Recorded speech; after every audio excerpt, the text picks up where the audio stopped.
ప్రియమిత్రులకు శుభోదయం. మనం ఇప్పుడు శ్రీ చాణక్యుడు రచించినటువంటి చాణక్య నీతిలో 7వ అధ్యాయం 21వ శ్లోకాన్ని చూస్తున్నాం. పుష్పే గంధం తిలే తైలం కాష్టే అగ్నిం పయసి ఘృతం ఇక్షౌ గుడం తదా దేహే పశ్యాత్మానం వివేకతః. ప్రతి మనిషిలో కూడా మనస్సు అనేటటువంటిది ఆత్మసాక్షి ఒకటి ఉంటుంది. ఆ ఆత్మసాక్షి అనేటటువంటిది మనము చేసేటటువంటి అన్ని పనులకి కూడా కారణభూతిగా ఉంటూ సాక్షిభూతంగా కనిపిస్తూ ఉంటుందట. అందుకనే spiritual knowledge, self realized knowledge lives in the everybody అనేటటువంటి మాటని ఇక్కడ చాణక్యుడు మాట్లాడాడు. ఏ విధంగాట? పుష్పే గంధం, పువ్వులో పరిమళం ఇది కనిపించదు కానీ ఉంటుంది.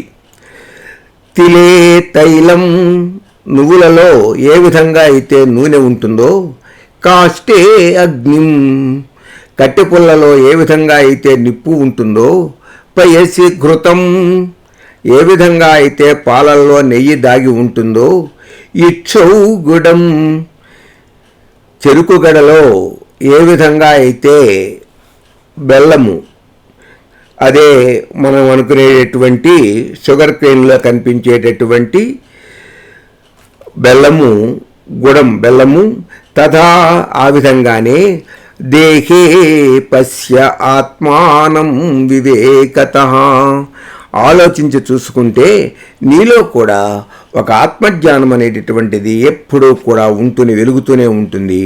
ఇది కనిపించదు కానీ ప్రతి శరీరంలోనూ కూడా ఇది ఉండి తీరాలి, ఉంటుంది అని చెబుతున్నాడు చాణక్యుడు.